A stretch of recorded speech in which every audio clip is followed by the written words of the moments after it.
I'm Danny, that witch next door, and you're listening to That Witch Podcast.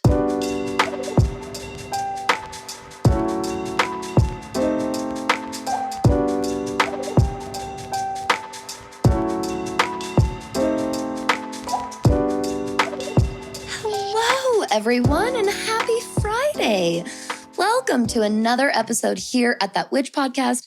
I'm Danny. I'm that witch next door, your host, your guide, your mentor, and your instructor in all things magic, witchcraft, astrology, and witchy business. And today is such a fun episode. I hope you are as excited as I am to learn more about psychic powers, spirit messages, and divination.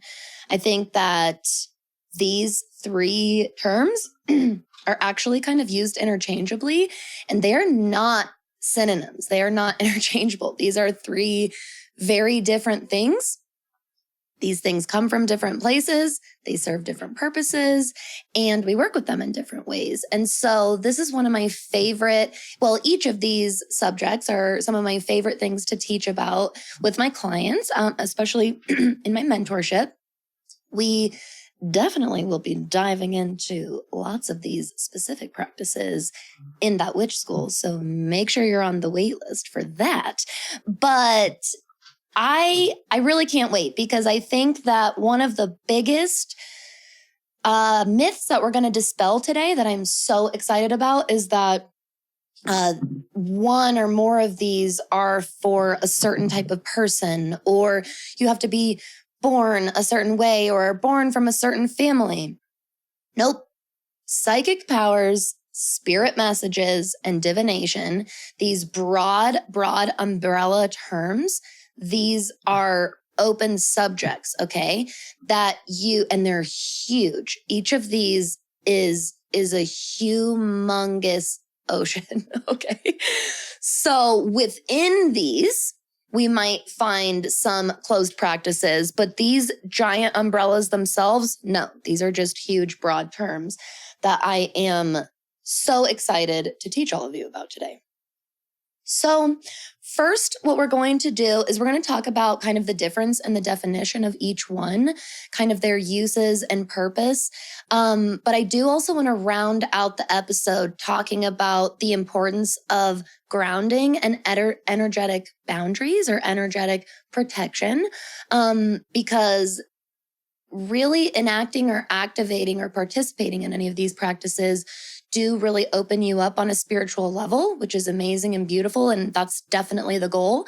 But we don't want to do that mindlessly and willy-nilly and be just super vulnerable to our world and our universe and just any energy around us, right? So we'll talk a little bit about energetic boundaries and stuff like that at the end, and kind of using some of these things responsibly, so that for anybody that is really curious and interested in exploring any of these, but might be feeling nervous or even fearful or scared about maybe myths or rumors you've heard about these or you were taught in childhood, I'm going to go over kind of the safety of everything at the end, so that anyone can feel really confident and really comfortable walking into any of these realms, honestly. So let's get started with psychic powers. I actually don't like calling it this anymore. I have a near and dear place in my heart for the term psychic, for its true and pure definition. But it has unfortunately been so watered down and then now solidified into this like image that a lot of us bring up of almost like a scammy crystal ball fortune teller, or this old school idea that you go and pay somebody and sit down and they just tell you what to expect in your life, right? All of these just, here's exactly, what's going to happen to you, essentially. You can do this or you can't do that. And we, for a long time, removed or dimmed a lot of people's shining power, honestly, their natural light and power, through that unfortunate time in spiritual history. And so actually what I like to call psychic powers is, unfortunately, yes, another buzz term right now, but this is intuition. Now, I know that we hear a lot these days, right? We hear a lot these days about our intuition. And I don't know that we understand it necessarily, even though we tell so many people, listen to your intuition, listen to your intuition.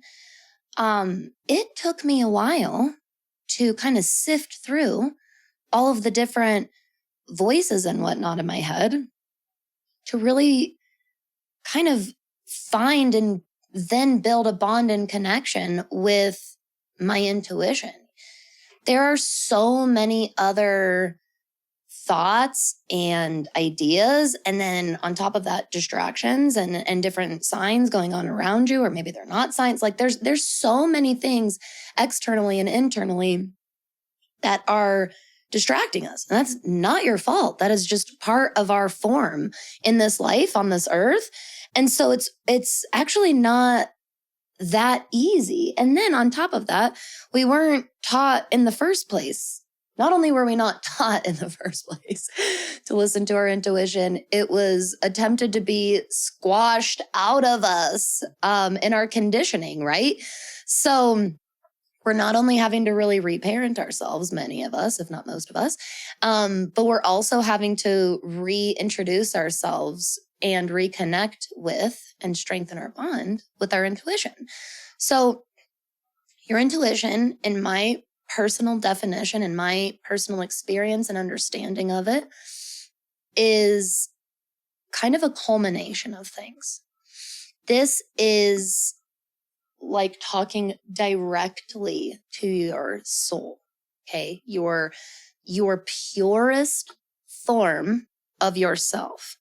And contained within your soul is all of your soul's knowledge, okay? Which again, in this life form, is not knowledge that we come here super equipped with, okay? We're very much meant in these earth lessons and earth lives to relearn and reintroduce ourselves to our power. It's much, much more effective, I believe, because then we don't take it for granted lifetime after lifetime. This is what makes it really sad that so many of us are, unfortunately, right, byproducts of our conditioning. And I'm sure many of you know people that are actually extremely intuitive people, but they ignore that, or they avoid that natural voice inside themselves. And it's really sad, and it can even be really, really frustrating. But I do want to mention that within this intuition, within this core essence of your very soul, right, which spans all of your existence and all of your lifetimes, this is what contains our higher self. So when you hear that term, our intuition contains our higher self. I also believe that it contains spirit, or any subcategory or label you have for the term spirit, whether that be God, the universe, etc. Okay. Your intuition is never, ever wrong. I know that I've mentioned this a few times, but that's because it is a different dimension of our being. And like I said, it contains a knowledge and understanding and experience that we can't understand in this form to its fullest. We are very, very much, as humans, in this form, not meant to. I really like to reiterate that, because I think so many people early on in spirituality, especially psychic work, get frustrated that they just don't know everything, that there's still this, oh no, you still have to embrace the mystery. You still have to embrace that there are just parts of life that we are meant to always be trying to unlock and trying to explore. When you kind of surrender into that, it's actually a really beautiful concept because it means that there's this never-ending and infinite aspect to our being and our experience and our expansion and our learning. So I actually love that, but it can be a challenge for some people, which is why I really always remind you that it's normal and you're not supposed to know everything. However, we all have an intuition, every single person, every single life form, okay? And we can strengthen our bond. We can learn how to more effectively tap into. We can learn how to more effectively communicate with our intuition. And we can learn how to more effectively hear our intuition. Oops, sorry. I usually put my phone on silent. And so this is not in any way something that some people are born with and some people are not. Okay. So this is something that I don't care who you are, where you're from, how much money you have, how much money you don't, who you have access to, who you don't. You got an intuition. And my babe, you better start using it, because just as much as we can, and everyone has the ability to learn and strengthen and expand our connection with our intuition more and more effectively, the opposite can and very much will happen if we continuously don't practice working with our intuition. And it's even worse when we very purposefully ignore our intuition. What does that look like? It looks like somebody that is constantly like selling themselves out, not acting authentically or aligned at all, or in big areas of life or on a regular basis. Okay, that is directly ignoring your purest essence of yourself. Okay. Now the cool part about intuition is this does not require any tools at all. It's completely 100% free 99. Seriously. Your intuition comes from, quote unquote, from within. You can use tools to enhance your intuition. There are certain tools, especially many of us earth creatures really resonate with crystals because they are such old beings of the earth. So many of us feel this very long and deep connection to crystals. That is a really lovely way to provide yourself with a physical focal point that will help you connect with your intuition, because certain crystals will activate or open your third eye or your crown chakra. And I honestly believe in my heart and soul that you can access your intuition through any and all chakra points.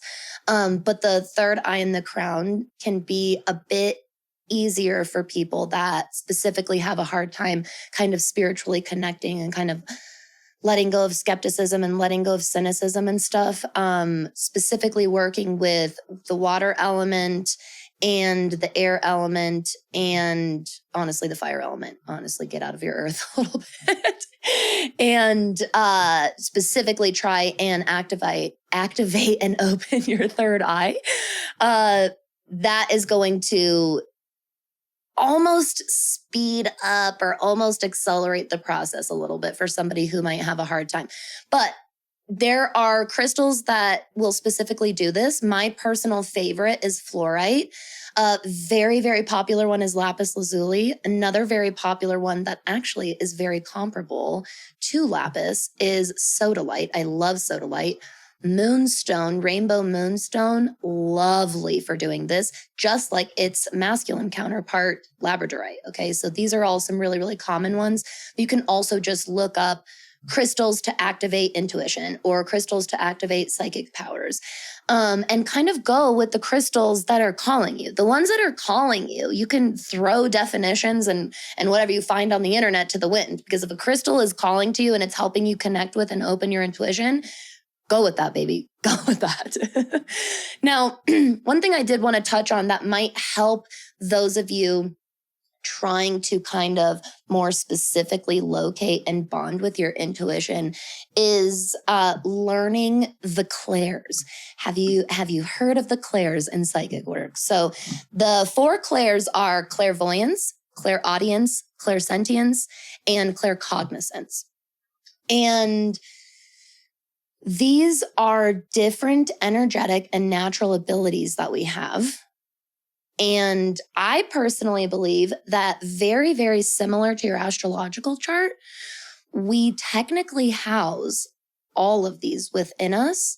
But I think that we're born in certain lifetimes with like different combinations of strengths of each of them. So I think that in one lifetime, you might be more prone or connected to or resonate with clairvoyance. And maybe in another one, it's claircognizance. However, because this is intuitive work, you can tap in, you can learn about, you can strengthen and practice any and all of these. I don't recommend overwhelming yourself and trying to purposefully be this jack of all trades. I recommend going with what seems to resonate with you the most and really getting that down and really practicing that regularly and feeling really comfortable with that. And then maybe moving on to another one. The other ones might even kind of pop in here and there. And I'll kind of take you through my example as I go through what each of those are. But, you know, I don't want you to be honestly an extremist in on either end of the spectrum here. Don't try and be this like master of all trades and literally overwhelm your third eye and your crown and your intuition, right? Well, don't overwhelm your human body and your human form here. But also don't feel like I can't do that. There's no way. Like, just give these things a try. Do still step outside your comfort zone and give it some legitimate time, okay? Because some of these things take a long time to not only awaken, activate, but then connect with and strengthen, okay? So give yourself some time. Don't be in such a rush. So clairvoyance, this is probably the most commonly talked about one. Or the most commonly heard term. This is when you receive messages or the way your intuition communicates with you is through images or visuals in your mind. Sometimes for some people that visual is a little bit more external and outside of their body, and they can like see things around people, like see things around people's bodies or see shadows or auras or things like this. Sometimes it's images within the mind, okay? But either way, we're really dealing with visuals. Clairaudience is going to be hearing voices or hearing sounds or hearing messages, okay? Sometimes it is in your own voice, but it's definitely it's definitely a hearing. It's not necessarily a knowing within, because that's a different type. Clairaudience is for people that, or not for people, those of you that are clairaudient, you hear someone's voice, and it might be definitely separate from your own, or you hear a certain sound, or you hear a certain song that, again, is not playing. This can come from within, or it feels like you can hear it outside of you, but no one else around you can hear it, okay? It's clairaudience. Clairsentience, this is actually probably the most common because this is an empath, okay? This is when we really tap into our empathic abilities. And this is an understanding through feeling. So you are very, very sensitive to emotional energies from anyone and anything, pretty much. And then finally, we have claircognizance. And this is a psychic or intuitive knowing. Okay, this is something popping into your head. And usually, at least for me, it is in my own voice. It's in my own internal voice. It's not someone else. It's definitely just this knowing, like my brain all of a sudden downloaded that information. That's why in Claircognizance, we refer to this as a download, okay? This is why we have the ability to channel. There are people born, like I said, with certain sensitivities, and it might be easier for them to access these abilities. And for some people, it might just be a challenge in this life form. But I truly, truly believe that if you are interested in any of these, let's say you are like, no, I'm definitely clairsentient, absolutely. But Clairaudience, like that just sounds so magical and so cool. I'd love to learn more about that. Do it. Learn more about it and practice it. I'm going to link at the end a couple of different resources, and one of the websites I found I really enjoyed, she gave a little intuitive practicing exercise at the end of each one of these. So I will share that for you on our resources page, okay? Now, on to spirit messages. That was psychic powers. That is intuition. What about spirit messages? So spirit messages come from not your intuition. This comes from your spirit guides. This comes from spirits or ghosts or people that have passed on.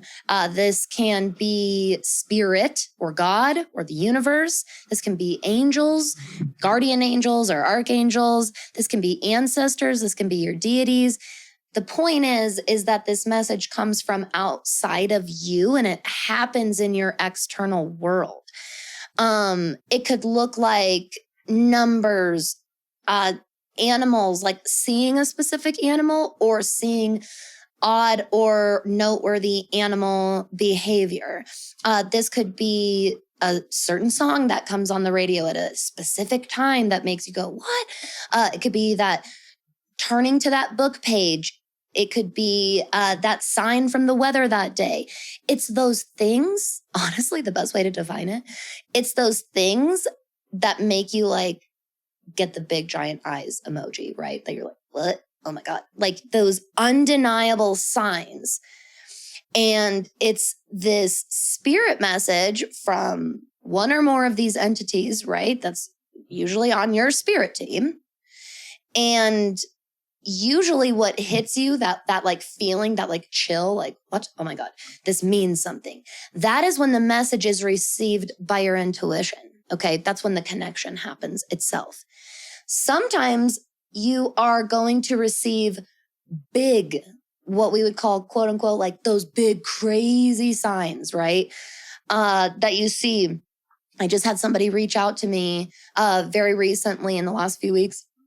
And she had seen some crazy behavior from squirrels in her community, multiple days, very to the point where she told me, I feel like I was witnessing real life Snow White fantasy, like right in front of me.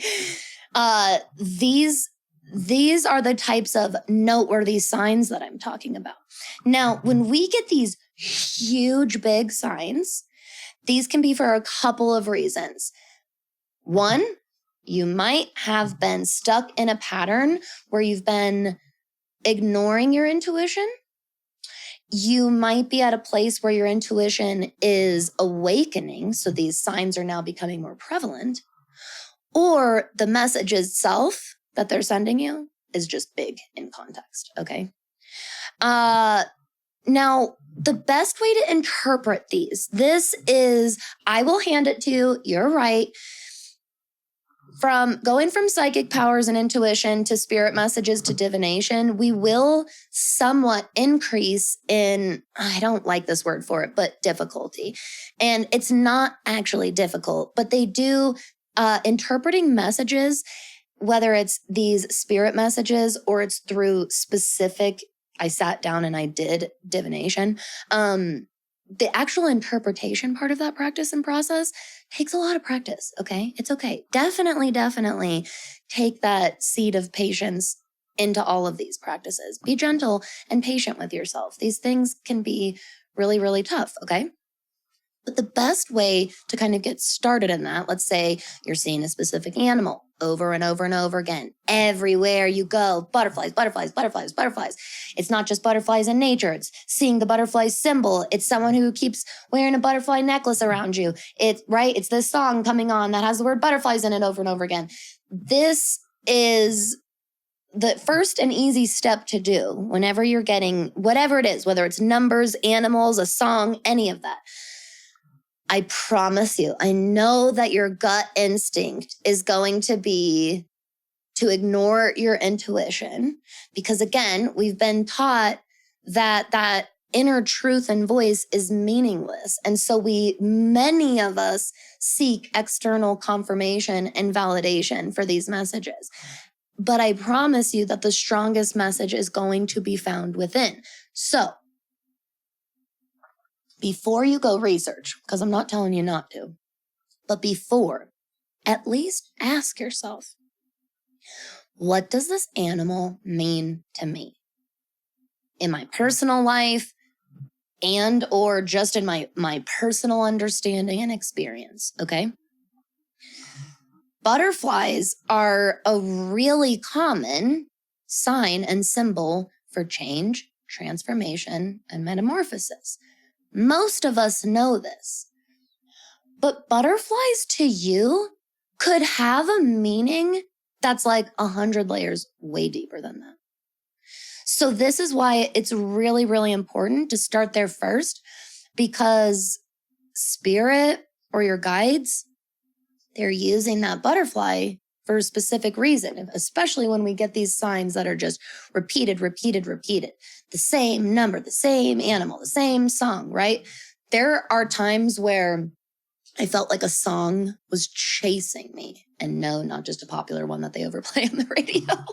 But I mean, it'll feel like this obscure song that like definitely means something to me is like following me around all of a sudden. That's for a reason. So especially when you get that repeat aspect, go within first. What does it mean to you? And or what has your personal experience been with that symbol? Okay. Then do not be afraid to research. I think one of the hardest things, though, is that your research may come up bunk. And I get that feeling. I do. I think that this can happen for a couple of reasons. Number one, check your Google search. Are you using too many words? Are you putting way too specific of a sentence into Google? Oftentimes, I Google something that people tell me, I searched and I couldn't find anything. And literally I search it one time and I find multiple resources within the first try.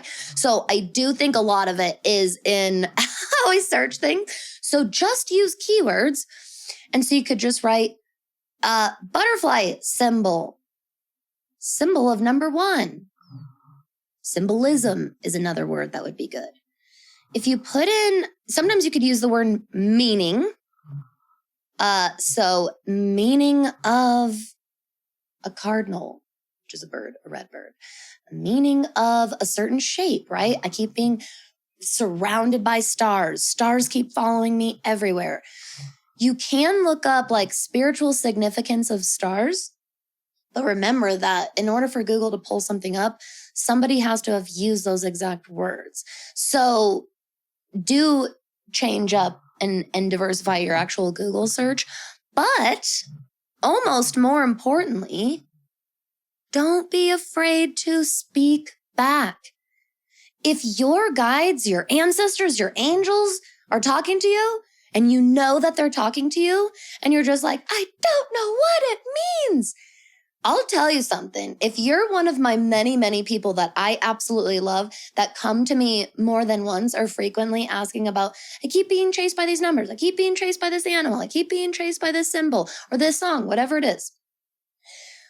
I promise you that the reason whatever I tell you each time is not landing is because I can't give you the answer to something that is so internal and this like really meaningful and intimate knowing and understanding between you and your spirit team. So what I advise so many of you is to just talk back. Ask them, what are you talking about? Say the words, I'm listening. Say the words, I'm open to receiving my messages for my highest good. Say, I hear you, spirits. What are you trying to tell me? You can say, I'm having a hard time understanding the meaning of the message in this form. Can you send it to me in another way? And then leave it and have a little patience. It might happen in that moment. It might happen later, okay? But have a little patience, have a little trust, and don't be afraid to just talk back. They're starting a conversation. There's nothing dangerous in having a conversation. Another thing I want to note, and this is true for all three of these anyways, anyone can do this. Everybody receives spirit messages, all people. Not everybody is aware of them. Not everyone's cognizant of them. Not everyone gives a shit about them. All those things are fine and to each their own on their own path. But again, this is not something that only a certain amount of people are born with or whatever, which is why it's so important that we don't get swept up in some of those spiritual scammers, right? That will make you think, without me, you couldn't get this message. Without me, this reading won't come through. Without me, your ancestors, they've been trying to contact you and you haven't been listening. Okay, they'll find another way to talk to you. All you have to do is open on your end and receive and speak back and start a reciprocal relationship, okay?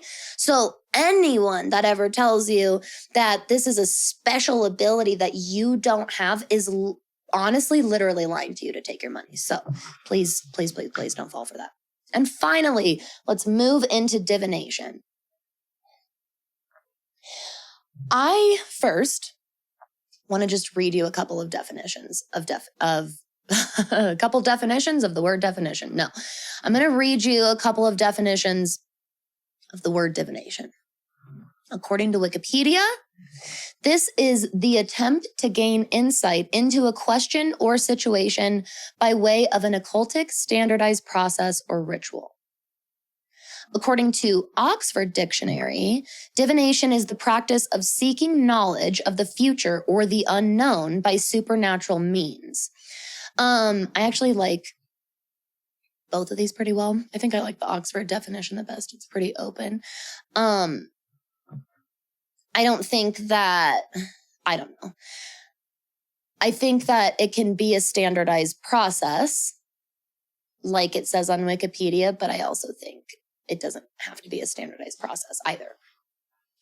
Here's what I'll say with divination and kind of the key differences here between these other things we've talked about. Number one, this is going to be a thing that you sit down and do in order to gain information. This is not a download. This is not a message that comes to you. This is something that you sit down and you do on purpose, okay? Number one, divination is like an action. This is like a verb. It does frequently use, many forms of divination do frequently use specific tools or specific methods. But some forms of divination are more open-ended, and I'll go into a couple of examples, don't worry. Some forms of divination may or may not require a trance state. At the very least, I would say pretty much all divination. I don't love that absolute, but kind of. Pretty much all divination. That's a better way. Effective divination, at the very least, should be coming from a very meditative space. You don't have to literally be in meditation, but I would not ever, ever, ever recommend anybody do aggressive, rushed, hustled, or forced divination. It needs to come from a very connected, grounded, calm, peaceful, meditative headspace. So however you are able to get to that headspace, that's why, some people use tools. It helps them really focus their actual mindset into the process, which helps them then open up, and it is much more effective for their interpretation therein.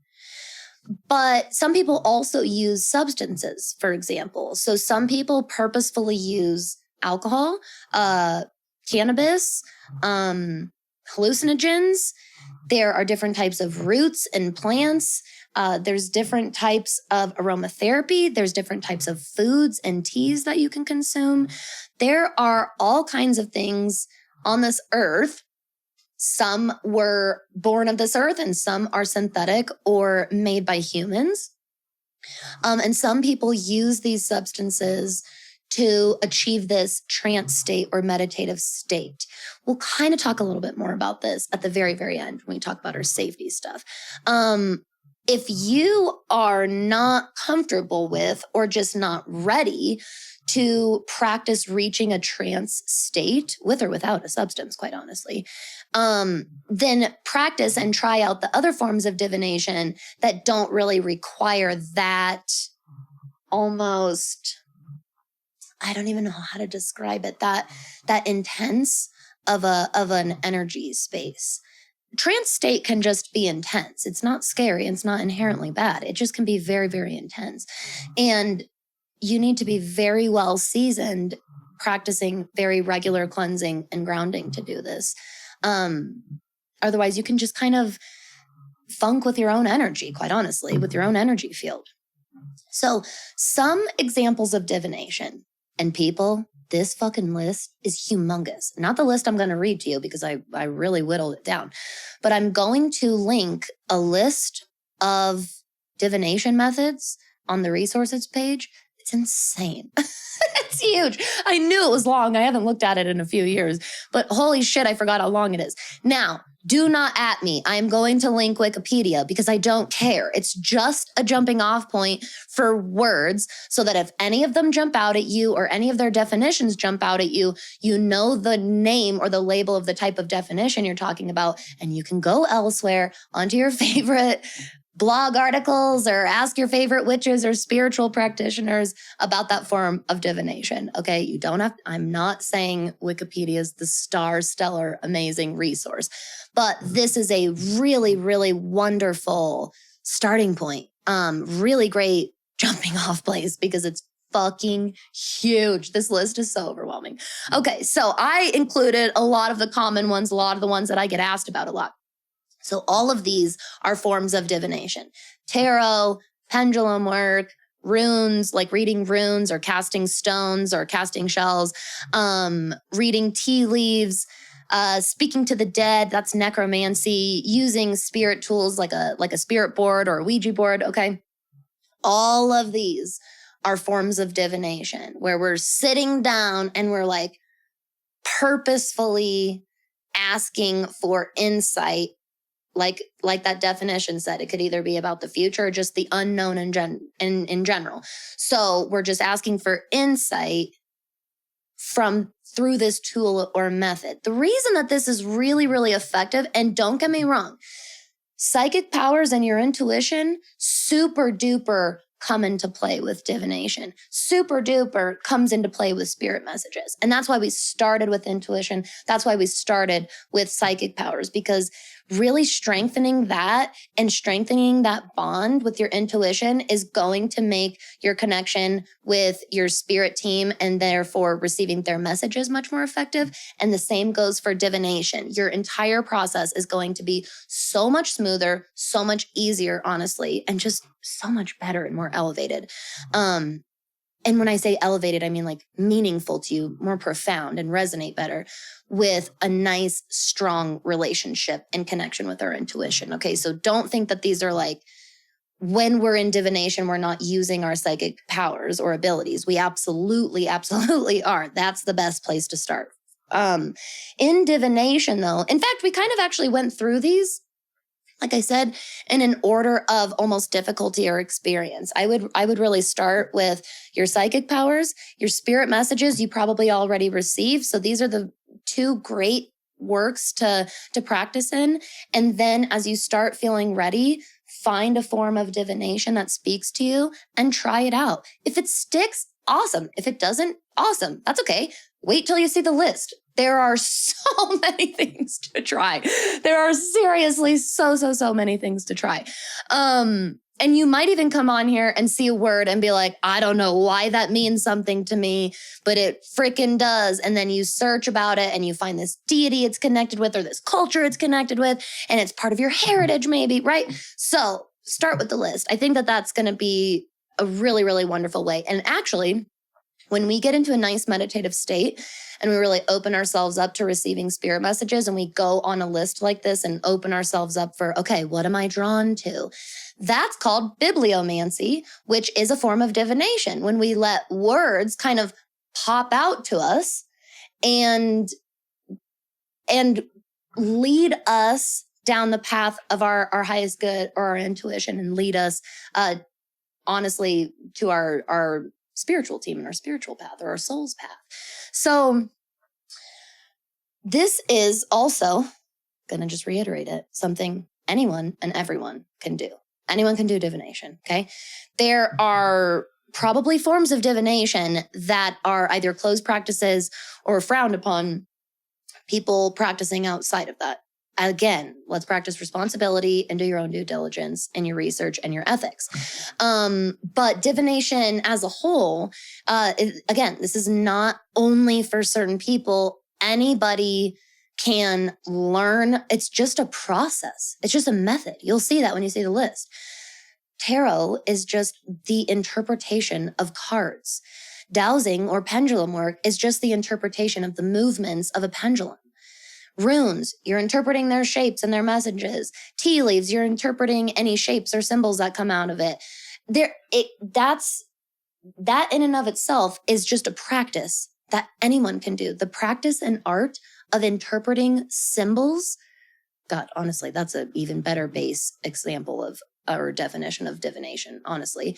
And then you apply those symbols into some bigger meaning or understanding for yourself, okay? Same concept here. Some symbols and meanings might come through, and they come through really strong, and you're like, but I don't know what that means. I definitely saw a crow, but I just don't understand that significance at all. Maybe you really reflected within. Maybe you looked it up online and it's just not sticking. That's okay. The message revealed itself, but the meaning has not yet, and that's okay. It can, are you ready? PSA. It can take years, up to years, to fully receive full meaning on a message that you received. And are you like, well, that sucks. That's fine that it sucks, but that is true. So be patient with yourself. The meaning will always come when it's supposed to, and when you're ready. And if it's not coming, you're blocking it, and you're blocking it for a reason, most likely. If you find that you're repeatedly blocking, that's where we need to go in and identify some blockages. Quite honestly, that's shadow work, my loves. Now, before we sign off for today, though, let's talk a little bit about using responsibly. So I think that the biggest holdup for everybody is, I've heard that bad things can happen to you. I heard you could get possessed or haunted or all these things, right? Or cursed, or here's the deal. Similar to how I said at the very, very beginning. The issue is not that these practices are inherently evil or bad. Obviously, we are born with these for a reason. We're born with the ability to connect with our spirit team for a reason, and we are being called to reconnect with them and strengthen that bond for a reason. The issue arises when we are not practicing responsibly. It's the same thing as anything we do on earth.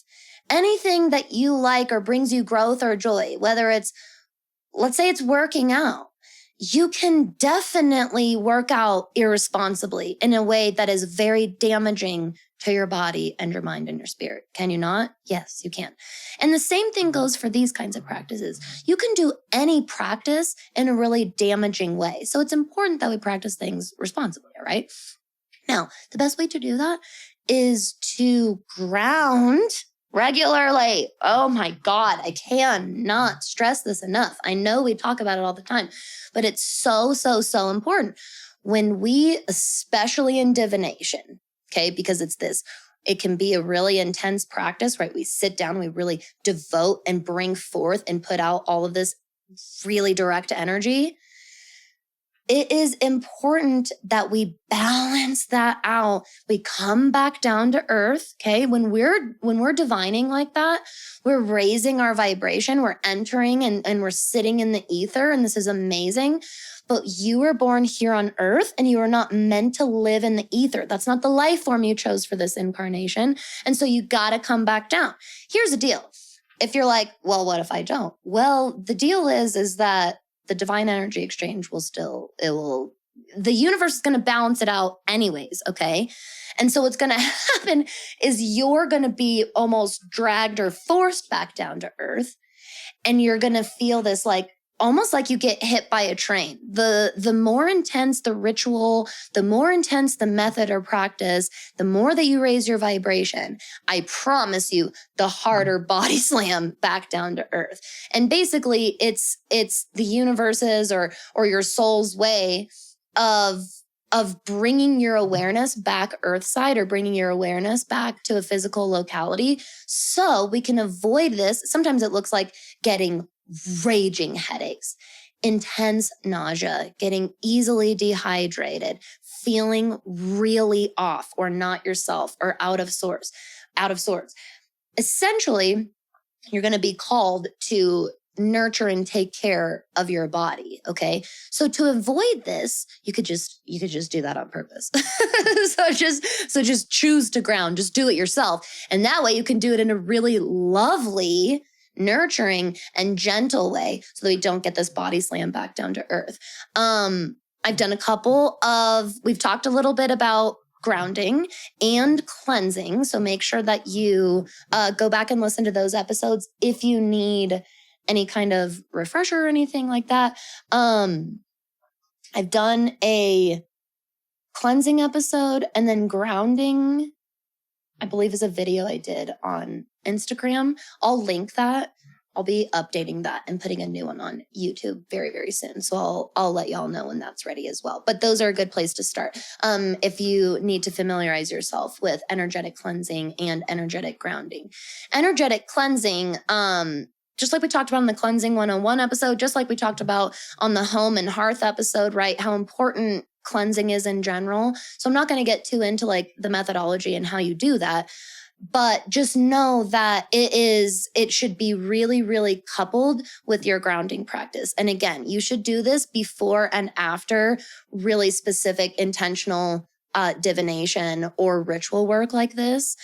Sometimes if you find yourself, maybe you didn't sit down and intend to have a conversation with your spirit guide, but they needed to come through and they needed a channel and they downloaded a bunch to you.